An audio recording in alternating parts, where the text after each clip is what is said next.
Okay, praise God. 8:30 na pala. Aday dayo tiya po, kakabsat. Praise God.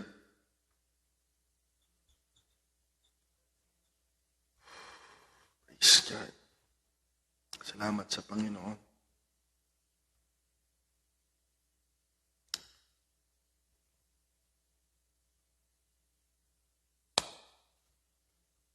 Hindi ko makalimutan.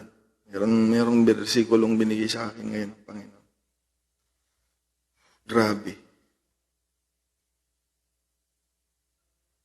Okay, anyway, mga kapatid, salamat sa Panginoong Diyos sa kanyang kabutihan. Amen. Tayo ay muling biniyayaan ng pagkakataon na magpatuloy sa pag-aaral, mga kapatid. Praise God. So, salamat sa Panginoong Diyos. Napakabuti ng Panginoon, mga kapatid. At sa gabing ito, mga kapatid, ay inabati ko po kayong lahat sa pangalan ng Panginoong Jesucristo. Nawa mabuti ang kalagayan nating lahat. Okay, so praise the Lord, mga kapatid. Amen. So habang hinihintay natin yung mga ibang kapatid natin ay dumulog tayo sa panalangin. At samahan niyo ako na humingi tayo ng pangunguna ng Diyos at gabay niya dahil pag sinabing ministry, kinakailangan natin ng gabay ng Panginoon, lalong-lalo na sa ministry of the word, mga kapatid.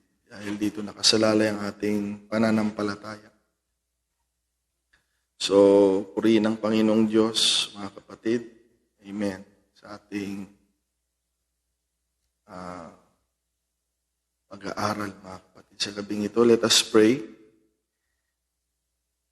At lumapit tayo sa Panginoong Diyos minsan pa. Amen. Purihin ka, Panginoong Hesukristo, mapagpala sa lahat. Salamat sa buhay, kalakasan, biyaya mo. Sa pag-ibig mo, sa awa mo, sa habag mo, Panginoon. At talo na sa iyong kagandahang loob na patuloy mong pinagkakalob sa amin. Maraming salamat, Panginoon Diyos. At muli, Panginoon, nagpapakumbaba kami, Lord, at sapagkat sa aming sarili po'y wala kaming magagawa. Dalangin namin ang patuloy mong pakikipag-usap sa amin, sa pamamagitan ng iyong salita at pag-aaral, Panginoon. Kaya Lord, itago mo po ako sa iyong likuran. Ikaw ang may taas at maluwalhati, Panginoon Diyos, patuloy. At dalangin namin, Panginoon, na maghari ka sa aming pag-aaral. I-bless mo po ang buhay ng iyong mga anak na makikinig, Panginoon Diyos. Kung nasang lugar man sila, Panginoon, dalangin ko ang iyong paglukob ng kapayapaan, pag-iingat, proteksyon, Lord, kaayusan, kaliwanagang nagmumula sa iyo, karunungan, kaalaman, at ang iyong kapangyarihan, O Diyos. Higit sa lahat ang kalooban mo sa aming mga buhay, Lord. Tumilos ka, Panginoong Diyos, ang may kalayaan sapagkat ikaw pong aming inaasahan lagi na sa aming pagkakatipon, Panginoong Diyos. Lord, bless every hearts, Lord, na tatanggap na iyong salita. At naniniwala kami na lagi nang may pagpapala at bendisyon sa mga pagtuturo mo, Panginoong Diyos, sa buhay namin. Salamat sa pagtatiyaga mo na kami samahan, turuan, at gabayan, Panginoon. Umaasa kami na ikaw pa rin ang Diyos na patuloy na gagawa niya habang kami po ay nabubuhay. Purihin ka at sambahin, Lord, sa gabing ito. We claim the victory, Lord. Hallelujah. In your name, Jesus Christ, we pray. As we give you all the glory, honor, and praise. O Jesus. Now unto the King, eternal, immortal, and invisible, the only wise God, be honor and glory forever and ever. Amen. Blessed be the name of the Lord. Purihin ang Panginoong Diyos, mga kapatid. Amen. Salamat sa Panginoon at Ngayon natin tatapusin yung title na Body of Christ. Mga kapatid. Sana hindi ko makalimutan talaga para masabi ko mamaya. Napakaganda, napakabuti ng Panginoong Diyos, mga kapatid. Amen. So, ngayong gabi, January 12, ay ang ating study and grow, mga kapatid, pang 50th na. At sa ating pang-pitong title ay itong Body of Christ, na lumalim talaga yung relasyon natin sa Panginoon. Mga kapatid, we talk about being servant, maging friend, tapos bride. Ngayon mismo kay katawan na niya, mga kapatid, the body of Christ.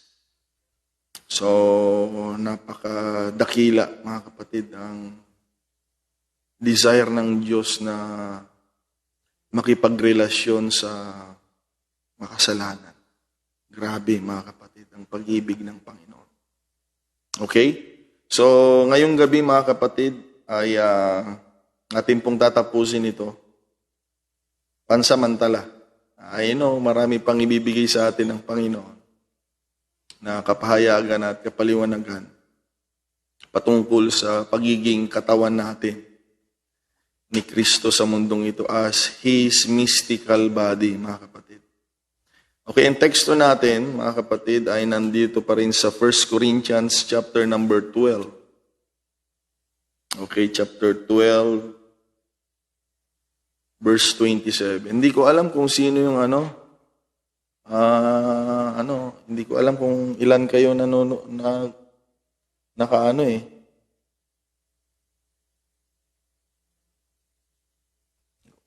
Kung ilan kayong nandito sa online, mga kapatid. Bakit kaya? Dati naman nakikita, no? Baka mamaya wala na pala kayo dyan, eh. Ano kaya ito? Okay. Praise God. Amen. 1 Corinthians chapter 12, verse 27. Now ye are the body of Christ. Okay? Wala na dapat pagdududa, wala nang pagtatalo at pagdadalawang isip. Ang dami na nating tinalakay, mga kapatid.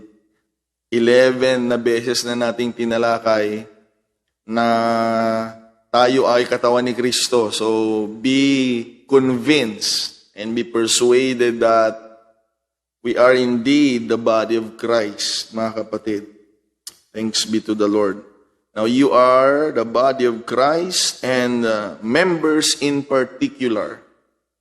Okay, in Amplified Version, now you collectively are Christ's body, and individually you are members of it. Okay? Malinaw, no, mga kapatid? Even each part severally and distinct, each with its own place and function. Okay, so nung nakaraang pag-aaral natin, mga kapatid, ay natalakay natin ang pagiging yung katawan ni Kristo. Siyempre, yung original niyang katawan, nung pumunta siya, nahayag siya sa laman, yung laman niya, yung pinaka-physical body niya. Napag-usapan natin na that is intended for to serve, mga kapatid, for God's will. So, nag-provide ang Panginoon ng katawan para ma-fulfill ang magandang plano niya. So, ang katawan niya ay mayroong pong layunin. Okay? Hindi lang siya nagpakita. Hindi po yun. Hindi lang nag-show up. Hindi lang ganun. Okay? Kung hindi, ang pinakalayunin nun is to provide blood, mga kapatid, through His redemptive work. Okay, yun ang pinakadahilan. So, ang katawan niya ay magsisilbi, yes, to manifest the image of the unseen God, But ang pinaka layunin talaga noon ay ang maganap ang kalooban ng Diyos. To serve, mga kapatid, for the will of God. So, His body is for service, mga kapatid. Okay? Kaya tayo, hindi rin tayo ginawa ng Panginoon na katawan just to show up, mga kapatid, na mayroon pa rin katawan ni Kristo. Hindi lang yon. That is also important, mga kapatid, dahil nabanggit sa Corinthians that we are also ambassadors, mga kapatid. Okay? Representative. So, hindi lang yon na devil, the body of Christ is still here. Oh world, look at us, the body of Christ is still here. Hindi lang yon, mga kapatid. Okay? Kung hindi, kagaya ng katawan niya, tayo na ginawa niyang katawan is also for the service. Okay? It will serve for His purpose to fulfill also the will of God. Dahil nung in-offer niya yung katawan niya, maraming naligtas. Kaya kung itong katawan natin, tayo as a body of Christ, mentioned in 1 Corinthians 12:27, mga kapatid, pag itong katawan ni Kristo, tayo ay mag-serve din sa kalooban niya, marami rin pong maliligtas. Kaya nga, mga kapatid, magpasalamat tayo sa Panginoon. Inuna lang tayo ng Panginoon at marami pa pong ililigtas ang Panginoong Diyos. Purihin ang Panginoon. Okay, so finally, mga kapatid, sa ating finale, talking about the title of God's people as a body of Christ, mga kapatid. Noong nakaraan, it is about service. Now, it's about payback time, mga kapatid. Kaya, dyan lang kayo, mga kapatid. Mag-aral po tayo. So, may pag-asa sa katawan ni Kristo. Okay, kaya nga, let us be thankful sa church. Let us be thankful sa katawan ni Kristo, mga kapatid, na nauna niyang binuo noon, mga kapatid, sa panahon ng mga alagad.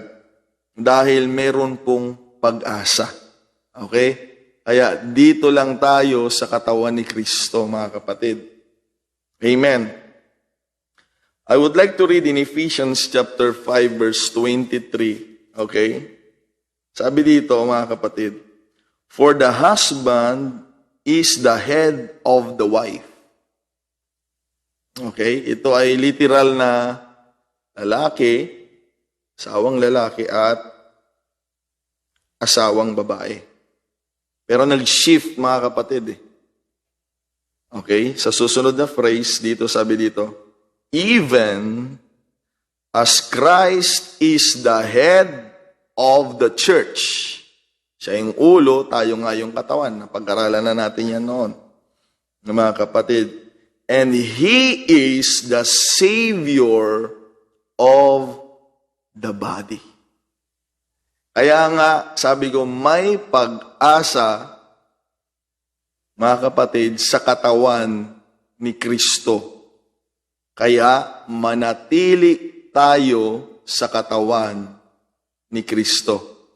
Because Jesus will save the body. Okay? The church. Hindi sinabi ng Bible, mga kapatid. Pag sinabi ng Bible na Jesus will save every scattered part of the body.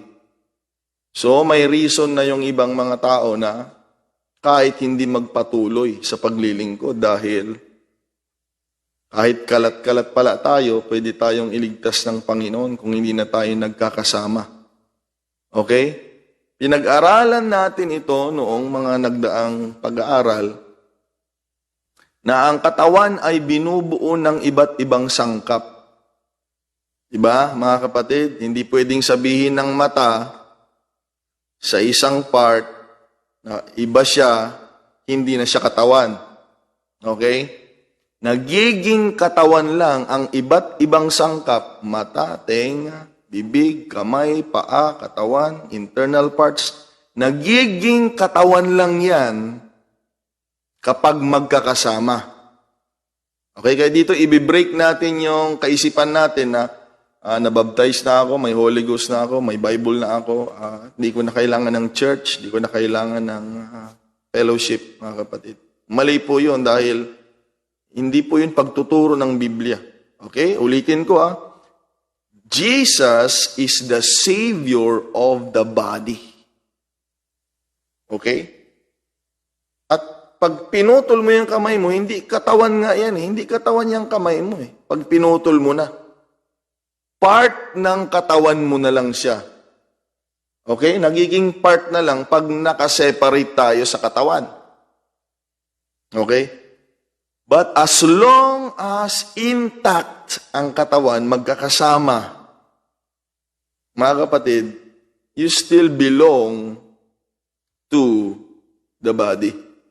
Kasi sa totoo lang, may mga tao talaga din na hindi naiintindihan ito. Oo, may mga pumupunta lang sa simbahan para makaramdam ng presensya ng Panginoon. Kasi masarap talaga maramdaman ang presensya ng Panginoon. Oo. Kagaya nung kagabi, kagaya nung Sunday, mga kapatid. Grabe ang presensya ng Panginoon. At yung iba, gusto lang makinig ng salita ng Panginoon. Hindi sila pumunta doon para baguhin ng salita ng Panginoon. Merong mga ganon, mga kapatid. Gusto lang nilang makarinig para masabi nila na pinapakain nila yung katawan nila ng salita ng Panginoon. At gusto nilang maramdaman kasi yan yung pinakapangunahing kailangan natin sa pagtitipon. Ang presensya ng Panginoon at ang kanyang mga salita. Okay? Pero ang tanong, nakadugtong ka ba sa katawan? Kasi ulitin ko, ang ililigtas lang ng Panginoon ay ang kanya pong katawan. Ayan, dyan po sa Bible, mga kapatid. Okay? In Ephesians 5:23, He is the Savior of the body. Kaya nga, mga kapatid, may pag-asa tayo. As long, hold this promise, mga kapatid, hold this promise. As long as we are intact with the body, He will save us, mga kapatid. Amen. Yung kaligtasan, hindi lamang yung nabayubay siya sa krus, mga kapatid. Ibig sabihin ng kaligtasan, sa anumang panganib din, pwede rin tayong iligtas ng Panginoon. So, responsable ang Panginoon as long as we are intact. Okay? Buo tayo na katawan, mga kapatid. Ulitin ko, because Jesus will save the body. Okay? Napakaganda. Ephesians 5:23. He is the Savior of the body. Kaya huwag tayong magalit sa church. Okay? Magpasalamat tayo. Ano kayang buhay natin pag hindi tayo nilagay ng Panginoon sa church? Okay, mahalin natin yan.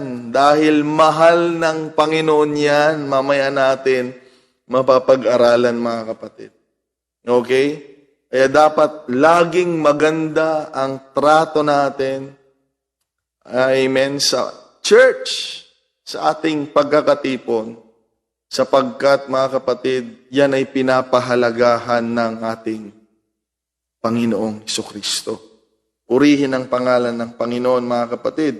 So, kapag sinabing Savior of the body, okay, to the church, because The church is His body, mga kapatid. Okay? Ibig sabihin, tutulungan niya ang church. Katawan niya eh. Okay? Pansinin natin ito, mga kapatid. Ay, grabe talaga ang ginagawa ng Panginoon. Kaya i-take note nyo ito kung maaari. At least pwede nyo panoorin ulit nga pala dito sa live. Nung una, tingnan ninyo nung una, okay, nung wala pa yung katawan muna. Punta muna tayo nung wala pa yung katawan para malubos nating maunawaan itong pinag-uusapan natin. Nung hindi pa siya nakabuo ng katawan, okay, I'm talking about the mystical body or the church. Because the church is His body. Mga kapatid, tayong lahat po ay makasalanan. Okay? So ang ginawa niya, pinresent niya yung sarili niyang katawan. Okay? Para tubusin tayo sa pamamagitan ng kanyang dugo, mga kapatid. Tingnan ninyo Grabe. Gagawa pa lang siya ng katawan. Tayo na ngayon. Pinanganak na ang church, nandito na, natatag na. Bubuin pa lang niya, binigay na niya yung sarili niya. Okay, dahil sabi ng Bible, while we were yet sinners, Christ died for us. Grabe ang pag-ibig ng Panginoon sa atin talaga, Hindi pa tayo nakakagawa sa Kanyang pangalan, hindi pa tayo nakakagawa ng mabuti para sa Kanya. Noon kasi nakakagawa din naman tayo ng ilan at ilan na mabubuti noon. Pero ang pagkakaiba, yung ginagawa natin na mabuti noon na hindi para sa Diyos, kung hindi para sa atin, mga kapatid. Ngayon, sa buhay natin ngayon, gumagawa na tayo ng mabuti at gumagawa tayo sa pangalan niya, mga kapatid, dahil nga nakita natin yung ginawa niya. Okay, so ang buhay natin ngayon ay, mga kapatid, nakatuon sa Kanya, kaya natin ginagawa yung ginagawa natin. Kaya tayo nagpipray, kaya tayo nag-a-attend, kaya tayo nag-aaral, kagaya ngayon. Mga kapatid, kaya tayo nagbibigay ng tama, mga kapatid. Okay, ginagawa na natin yon para sa Kanya, para sa Kanyang pangalan, mga kapatid. Pero grabe ang Panginoon, Wala pa tayong nagagawa noon. Sabi niya, I need to form a body because this body will be glorified, mga kapatid. Yung katawan niya Okay? Mawawala, mga kapatid. Kailangan may maiwan. So, ulitin ko, ang church ay katawan niya. So, bago niya tayo na form, mga kapatid, katakot-takot na pag-ibig at sakripisyo yung ginawa niya. Okay? Bakit mo dinidiinan yan, Pastor? Yung pag-ibig niya, bago niya tayo tawagin at bago niya tayo buuin bilang isang katawan. Dahil, mga kapatid, tingnan ninyo kung minahal niya tayo noong wala pa tayong nagagawa sa pangalan niya, kung minahal niya tayo noong hindi pa tayo nakakapaglingkod sa Kanya. Amen. Because the first reason why He came is to redeem us. Mga kapatid, pumunta ang Panginoon nung una dahil sa kasalanan natin. Mga kapatid, grabe yan. Sa 2 Corinthians chapter 5 yata, nakakalula din yung bersikulo na ito, mga kapatid. Gusto kong basahin, mga kapatid. Okay? Nakakalula ito. Grabe. Kaya mahalin natin ang Panginoon, mga kapatid. Lalo pag nabasa natin ito. Tingnan ninyo. Okay? To wit, God was in Christ. Ang Diyos daw ay na kay Kristo. Hindi kasama. Magkaiba yung with sa in, mga kapatid. Okay? God was in Christ, reconciling the world unto Himself, not imputing their trespasses unto them. Yung mga pagsalangsang natin. Okay? Parang hindi niya binilang. Bakit kaya? Tingnan nyo. And hath committed unto us the word of reconciliation. Okay? Binigyan niya ulit ng daan na magkaayos ang Diyos at ang tao, mga kapatid.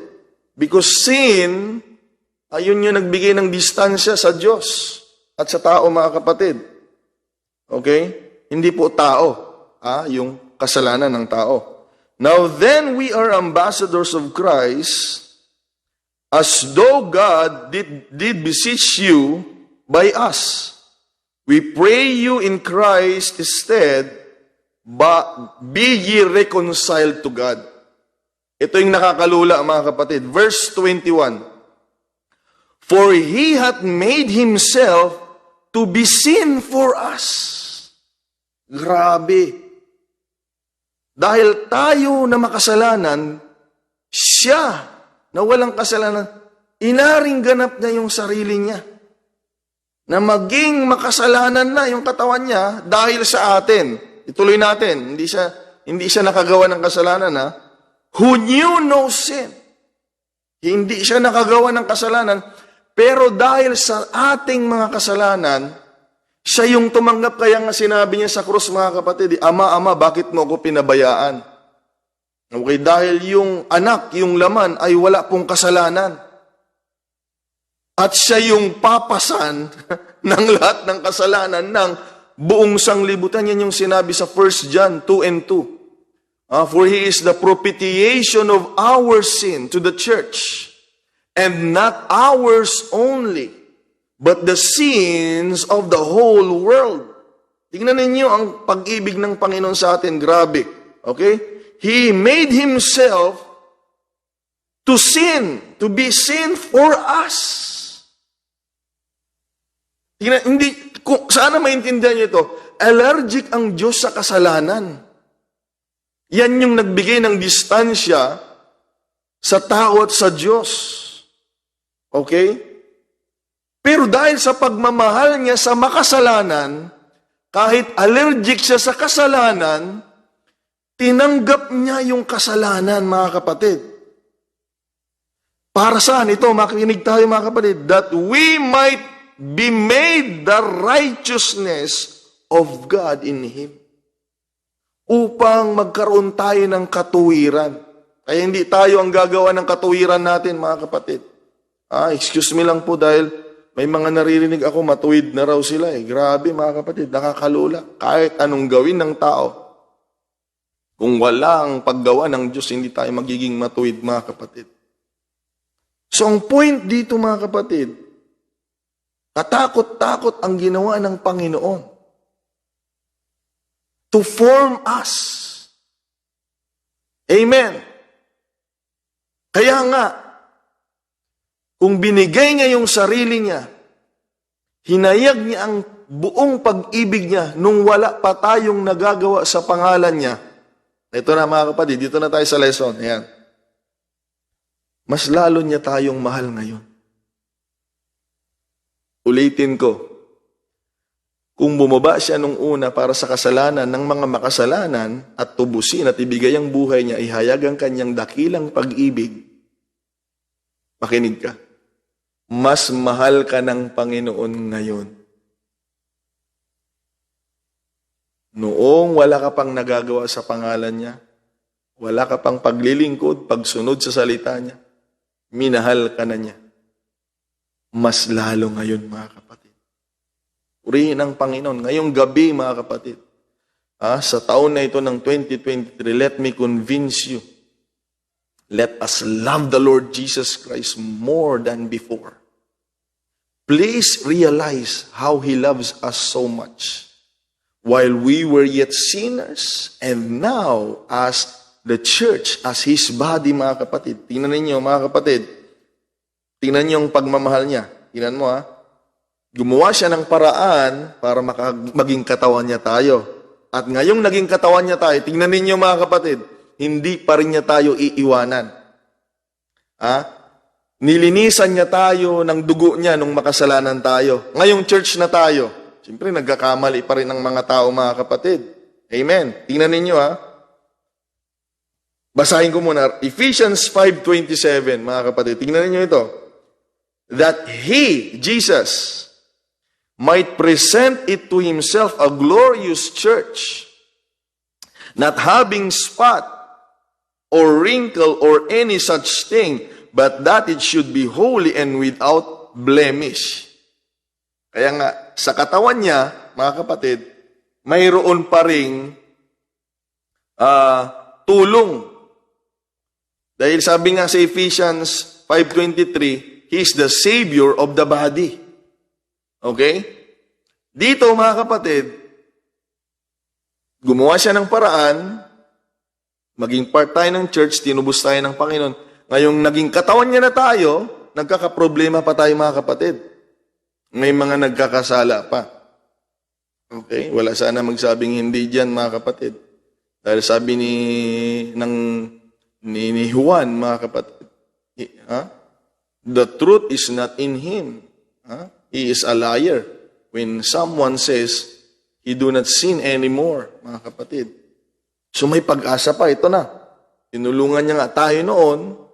Ngayon, mga kapatid, tingnan niyo, He might present it to Himself. Maipresenta niya tayo sa sarili niya. Okay? Hindi yung ipipresenta natin yung sarili niya. As long as we are part of the body, sabi nga kanina, Ephesians 5:23, He is the Savior of the body. Ano yung gagawin niya sa katawan, mga kapatid? He, mga kapatid, will help us to become presentable in the eyes of God. Kaya nga, manatili ka lang sa katawan.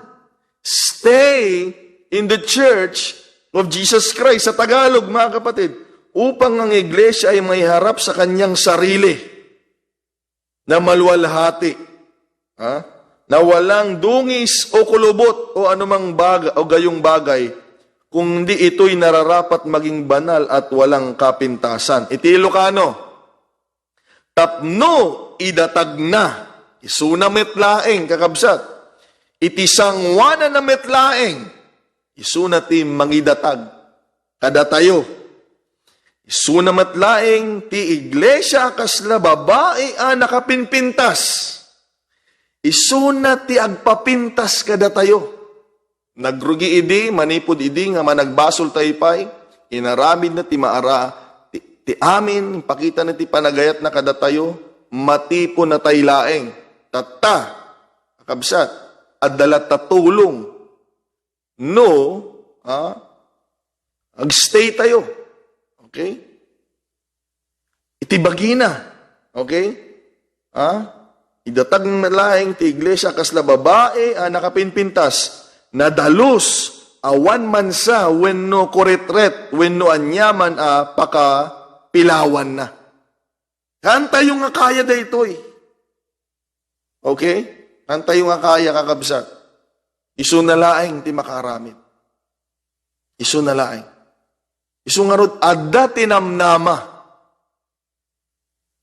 No adda tayo nakakonek iti bagi ni Kristo. Balik na tayo sa Tagalog, mga kapatid. May pag-asa kapag manatili tayo sa katawan ni Kristo, mga kapatid. Amen.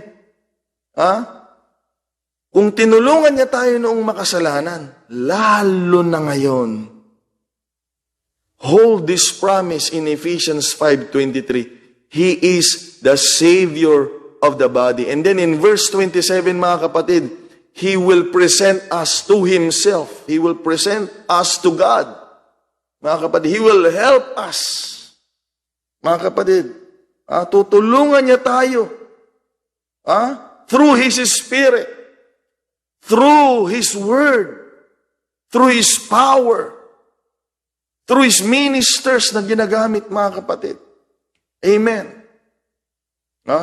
May tulong ang Panginoon as long as we are, mga kapatid, intact. We are still, mga kapatid, connected sa Kanyang katawan. Kaya po huwag nating maliitin ang church. Okay? Dagdagan po natin ng respeto ang church. Ang daming buhay na po ang naibigay dyan mo, una ang Panginoon, mga alagad. Tapos ngayon, ang mga ministro, mga kapatid. Okay? May mga pangarap yan, mga yan. Parang ikaw din may pangarap. May gusto ka ding buhay. Okay, mga kapatid? Iniwan nila yan. Iniwan nila. Nawa makita natin, ano bang meron sa church? Napakahalaga ng church sa paningin ng Panginoon. Ha? Someone died for the church. Many people died. Many people sacrificed. First and foremost ang Panginoon. At hanggang ngayon, mga kapatid, bago na-form ang church, ay pag-ibig at sakripisyo. Okay? Kaya iniiwan ng mga ministro yung kanilang trabaho. Okay? Pamilya, sariling bayan, pangarap. Dahil nakita nila na merong malaking tulong at pag-asa sa katawan ni Kristo, mga kapatid. Purihin ang Panginoong Diyos, mga kapatid. Manatili tayo sa church. Mahalin natin ang church. Okay? Mahal na mahal ng Panginoon ang church, mga kapatid. Ito na yung sinasabi ko, sana wag kong makalimutan, mga kapatid. Okay? Alam niyo ba kung bakit ang Panginoon ay hindi nag-give up sa atin? Pansinin ninyo.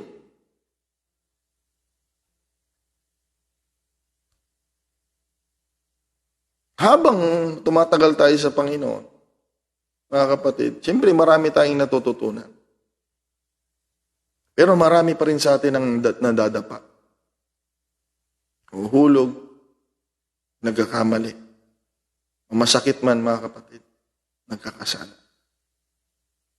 Okay? Parang ayaw niyong marinig ito. Pero alam ninyo, pansinin ninyo, huwag nyo nang tanungin kung mahal kayo ng Panginoon. Sa dami ng nagawa mong pagkakamali, bumitaw na ba sa iyo ang Diyos? Hanggang ngayon, di ka niya binibitaw.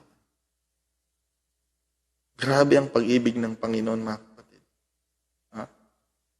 You know what's the reason why He won't give up on us?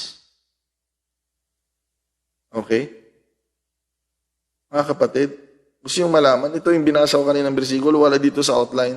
Pero habang naghihintay ako ng time, dito ako. Binigay ng Panginoon itong bersikulong ito. Grabe, mga kapatid. That's why I love the word of the Lord. Mga kapatid, grabe. Ang daming sorpresa ng Panginoon sa mga salita. Okay? Basahin natin, mga kapatid. Wala dito sa notes. Pero sabi ko, sana huwag makalimutan.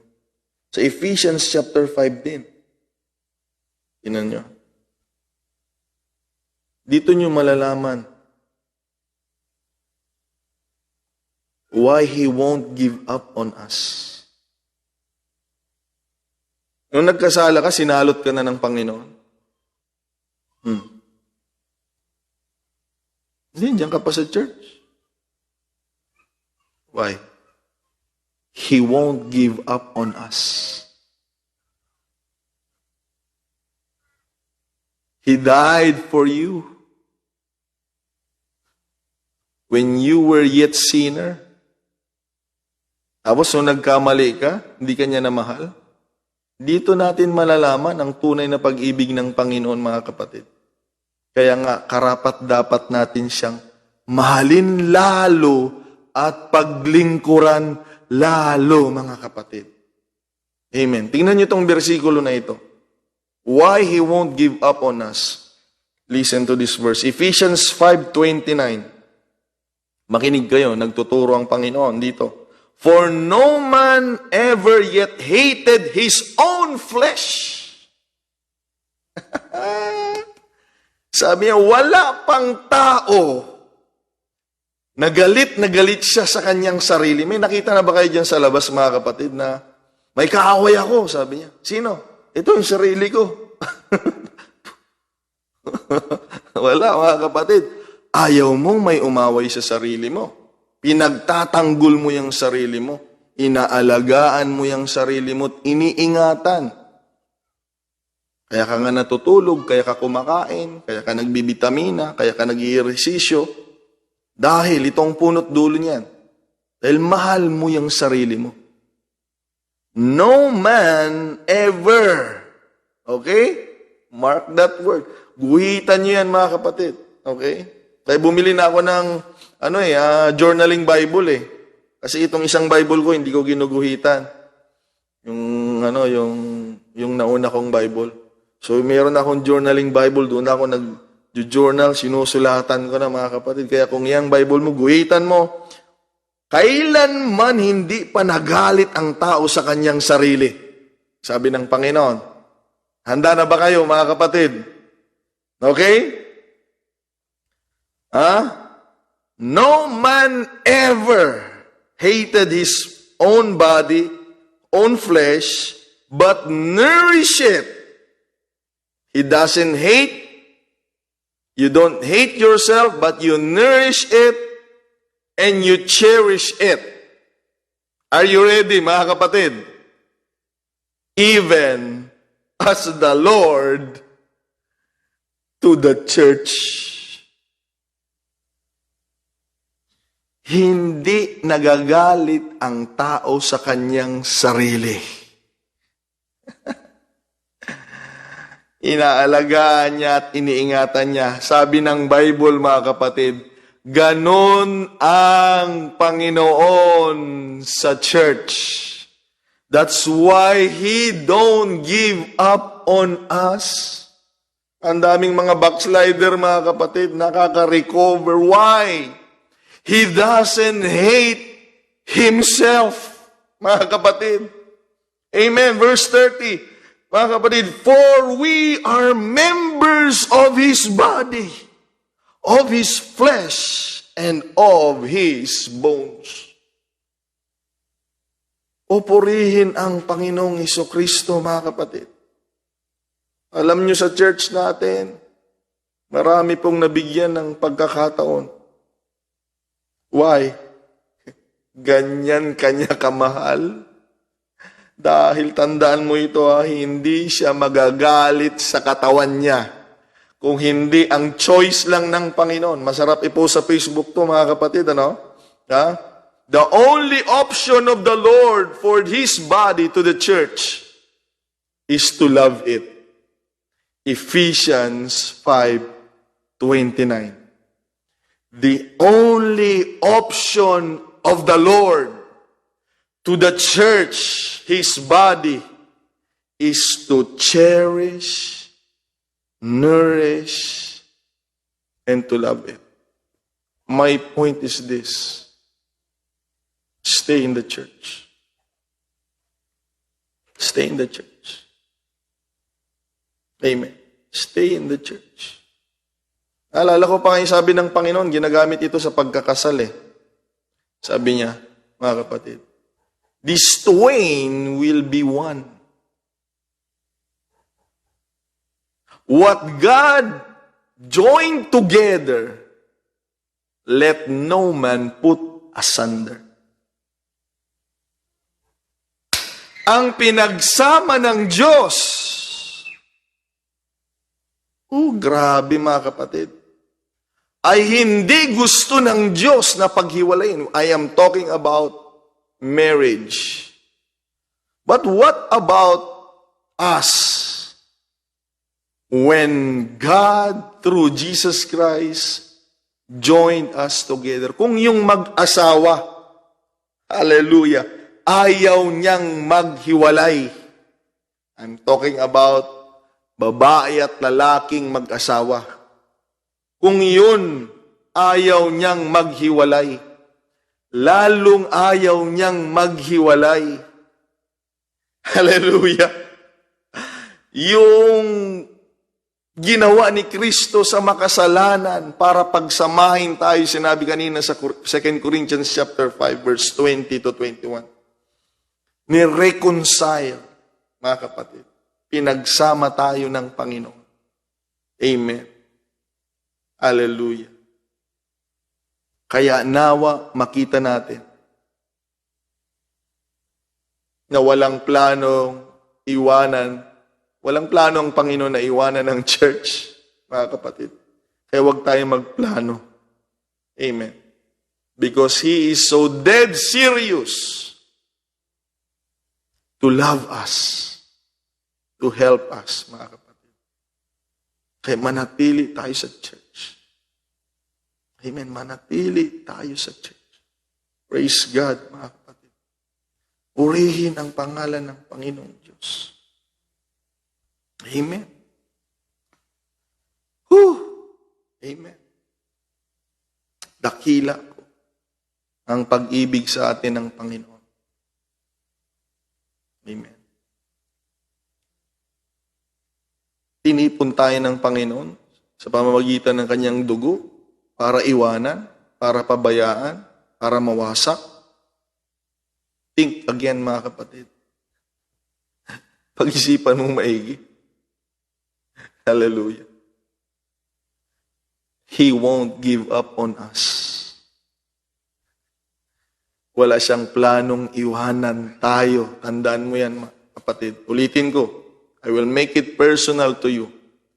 Walang plano ang Panginoon na hihiwalay sa iyo as long as you are the body of Jesus Christ. Okay, Ephesians 5:23. Because He is the helper and Savior of the body. Amen. So what a privilege we enjoy, mga kapatid, as a church, as a body of the Lord Jesus Christ. Praise God. Also in Thessalonians, makinig kayo, mga kapatid. 1 Thessalonians chapter 4. Let us begin in verse 13 up to the succeeding verse, okay? But I would not have you to be ignorant. Huwag tayong maging ignorante, mga kapatid. Kailangan matuto tayo. Okay? Brethren, concerning them which are asleep, that ye sorrow not. Huwag tayong malungkot sa mga namatay, mga kapatid, na naglingkod sa Panginoon. Even as others which have no hope. For if we believe that Jesus died and rose again to His body, mga kapatid, kung naniniwala ka na namatay siya, yung katawan niya, at nabuhay ulit, even so, them also which is sleep in Jesus will God bring with Him. Huwag kang malungkot sa mga namatay na naglingkod sa Panginoon. Kung naniniwala ka, sabi ng Biblia, na si Jesucristo ay namatay at nabuhay na maguli, ganun din ang mangyayari doon sa mga namatay. Kaya nga, ang laki ng pag-asa na pinag-uusapan natin sa church kanina pa. Ngayon, dahil kanina, while on the process, Jesus won't give up on us. He will never give up on us. He will keep on loving us, sabi niya, until He might present it to Himself. Ipresenta niya tayo sa Kanyang sarili as a glorious church, not having spot or wrinkle or any such thing in the process. Manatili lang tayo sa Panginoon, mga kapatid. May restoration dyan. Okay? Dyan ka lang. May restoration yan. The best thing you can do, and the best thing, mga kapatid, na matulungan mo yung sarili mo, is to keep yourself connected to the body of Christ. Ang pinakadakilang tulong na magagawa mo sa sarili mo, diyan ka lang sa church, manatili ka. Amen. Because God will help us in the process. Pero dito sa point na ito, mga kapatid, kanina, nung buhay pa tayo, in the process, as long as we live, we are still under process, mga kapatid. Pero may namamatay eh. May mga namamatay ding mga pastor, mga namamatay na kapatiran. So, huwag daw tayong malungkot. Dahil kung anong ginawa niya nung namatay yung katawan niya at nabuhay ulit, ganun din daw ang mangyayari sa kanila. What's my point, mga kapatid? Hindi ko kayo tinatakot na mamamatay. Mamamatay talagang tao eh. My point is this. Kanina sa mabuhay, on the process, tutulungan tayo ng Panginoon. Ngayon, kahit mamatay tayo, mayroong pa ring pag-asa. Sa mabuhay ka sa Panginoon, in the process, He will save you, He will help you in the process. You may fall, you may stumble, mga kapatid. He will help you in the process as long as you're in the body. But kung ikaw naman ay mamatay daw, sabi dito mga kapatid, still, there is still hope in the Lord. Kaya nga, ang sarap manatili sa gawain. Manatili sa katawan ni Kristo. Dahil sa mabuhay ka at sa mamatay ka, ay parehong may pag-asa tayo sa ating Panginoong Diyos. So stay in the body. So let me continue mga kapatid. Amen. Verse 15, for this we say unto you by the word of the Lord, that we which are alive and remain unto the coming of the Lord shall not prevent them which are asleep. Now listen to verse 16. For the Lord Himself shall descend from heaven with a shout for the second time. Mga kapatid, amen, for the second time. Kung bumaba ang Panginoon dahil sa kasalanan natin nung una, amen, sa Kanyang mga tinubos, siya'y babalik muli, mga kapatid. Tapusin ko muna ito. Meron akong gustong sabihin. Pero tapusin muna natin, mga kapatid. With the voice of the archangel and with the trump of God, and the dead in Christ shall rise first. Then we, which are alive and remain, okay, shall be caught up together with them. Ang patay kay Kristo ay may pag-asa. Ang buhay na madadatnan niya ay meron lalong malaking pag-asa.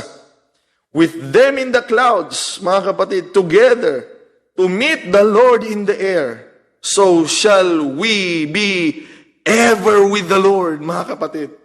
Doon na, makasama niya na tayo habang buhay. And verse 18, wherefore, comfort one another with these words. Ang comfort ng church ay hindi magkakapera tayo, yayaman tayo, gagandang buhay natin. Ang comfort ng church, merong desididong Panginoon, mga kapatid, na babalikan ka sa mabuhay ka o sa ikaw man ay patay, mga kapatid. Purihin ang Panginoong Diyos. Be comforted. How important, mga kapatid, to God, ang Panginoon, ang church ng Panginoon, na babalikan niya yan sa mamatay at sa buhay. Grabe, mga kapatid. Hindi niya sinabing babalikan niya lang yung buhay. Mga kapatid, dahil ang patay wala na, yun ang alam ng tao eh. Pero dahil church ka, ikaw nga yung uunahin niyang bubuhayin eh. Mga kapatid, bago sasama yung mga buhay. Kaya, ang laki ng pag-asa natin when we stay, mga kapatid, in the body. Okay? Purihin ang Panginoong Diyos. Why? He will resurrect the church from the dead. That's what He did to His body. Mga kapatid. And we have hope that He can, as He did, and He will do it again according to His word. First, He came to redeem, mga kapatid, and form us as His mystical body. Noong makasalanan pa tayo, mga kapatid. He will surely come again. Amen. Pakinggan niyo ito, mga kapatid. Because if Jesus can come for the sinners, He will surely come again for the saints.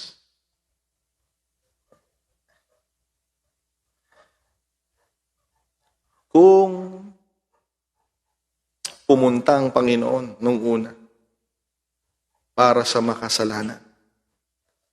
Siguradong babalik siya. Amen. Dahil sa kanyang mga tinubos. Again, if Jesus can come just what He did for the sinners, surely He will come again for the saints. Purihin ang Diyos, mga kapatid. Dakilang ating Panginoon. Grabe po. Hindi ko alam kung anong nakita sa atin ng Panginoon. Tanong ko din yan sa Panginoon. Ano bang nakita mo sa atin?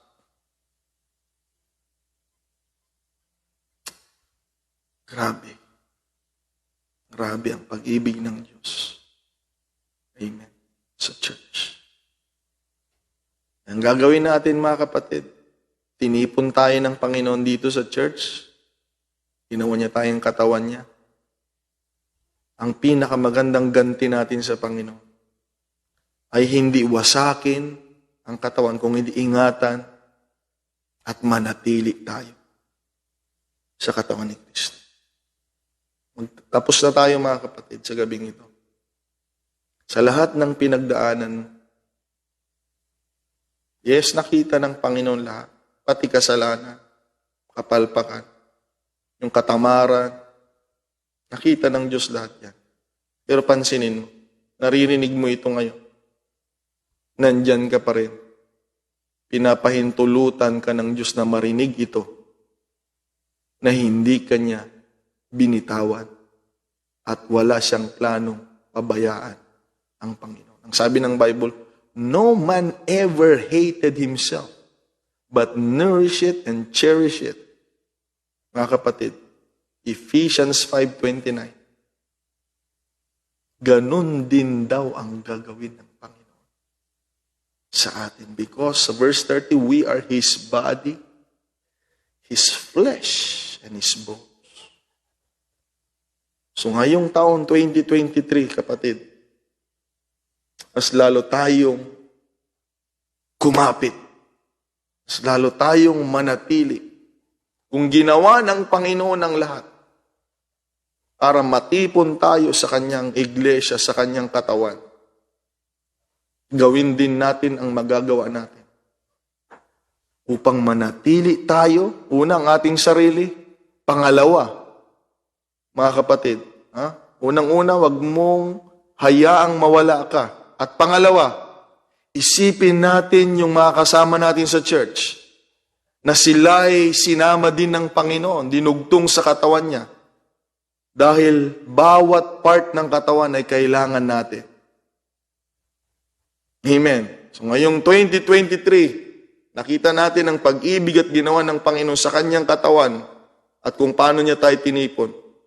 Iingatan natin ang sarili nating manatili sa katawan at manatili din ang mga ibang parte ng katawan ni Kristo na buo, mga kapatid, hanggang sa kanyang pagbabalik.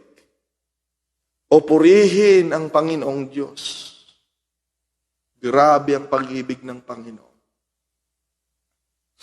Grabe, mga kapatid, ang pag-ibig ng Diyos. Kaya sana, kung mahal mo ang Panginoon, lalo mong mahalin ang Panginoon ngayon. Kung nanglalamig ang pag-ibig mo, sana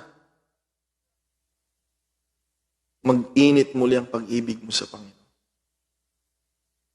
Dahil hindi kanya binitawan. He won't give up to His body. He will never hated His body. Read it again, Ephesians 5:29. The only option that the Lord can do and will do to the church or His body is to love it. Amen. Again, magko-close na tayo dito sa title na ito, mga kapatid. As a body of Christ. The church is the body of Christ. 1 Corinthians 12:27.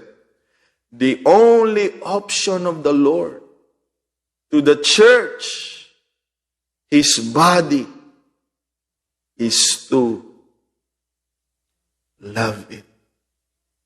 Mahal na mahal ka ng Panginoon. Mahalin natin ang Panginoon. Dakila ang Diyos sa buhay natin, mga kapatid. Praise the name of the Lord. Let us pray. Hallelujah. Hallelujah, Lord. Blessed be your holy name. Purihin ka, O Diyos. Sambahin ka, Lord. Hallelujah. Marami na kaming nakitang mabubuting taong gumawa sa amin. Marami na kaming nakitang mga taong nagmahal sa amin. Marami ng taong tumulong din sa amin, Panginoon. Ngunit walang katulad ang tulong mo. Walang katulad ang pag-ibig mo sa mga pag-ibig na naramdaman namin sa mga tao. Walang katulad ang kabutihan mo, Panginoon.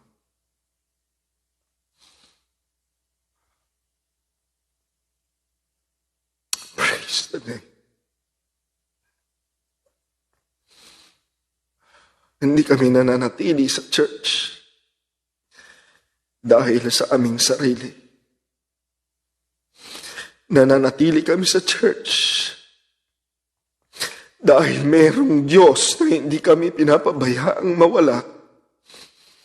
Mayroong Panginoon na kagaya mo na hindi bumibitaw sa amin. O Panginoon, gisingin mo ang iyong church, Lord, na makita nila kung ganong pag-ibig mo sa iyong gawain. Simula sa araw na ito, Panginoon, sa gabing ito, papahalagahan namin ang iyong gawain. Kaya ng pagpapahalaga mo sa amin.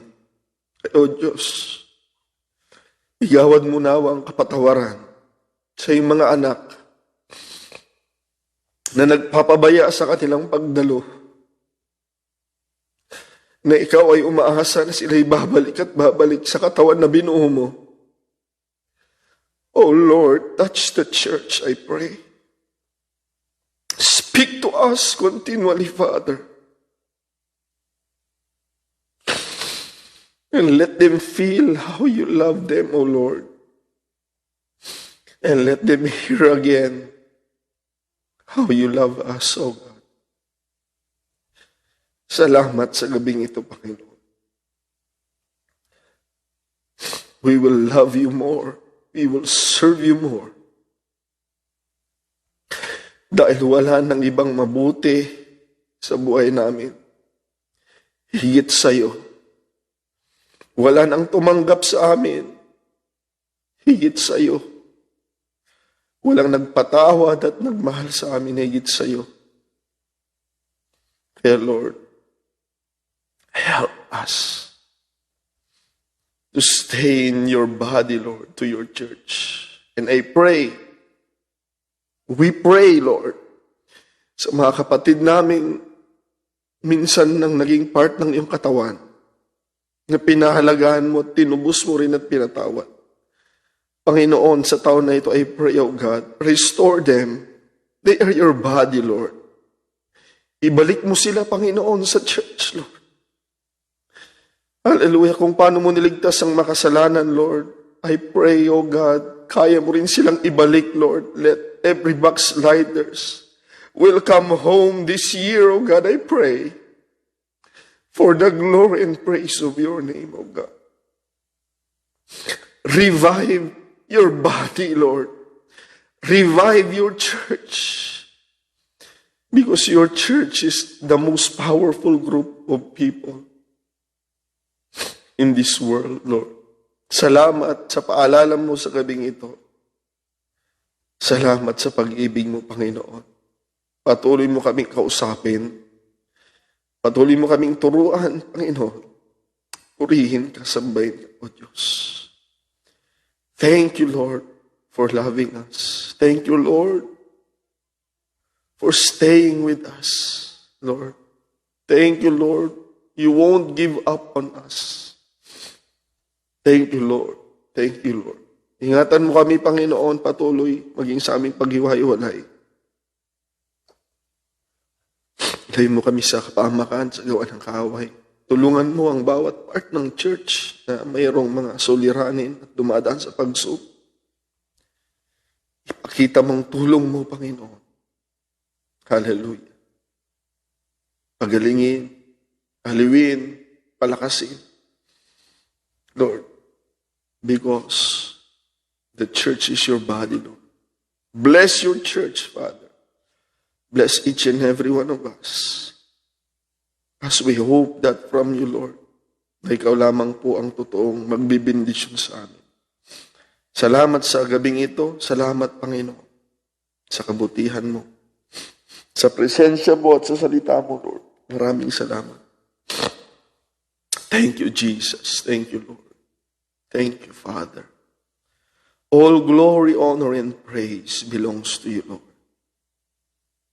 Sa'yo lamang, Panginoon. In the name of the Lord Jesus Christ, we pray. Amen and amen. God bless you, mga kapatid. As we love the Lord, it is also our responsibility to love the church. So God bless you, church. May nagmamahal sa iyo. Amen. May Panginoon na nagmamahal sa atin. Pagpalain tayo ng Panginoon. Sumati ng bendisyon ng Panginoon, mga kapatid. God bless everyone. All glory to our Lord, mga kapatid. Praise the name of the Lord Jesus. Praise God.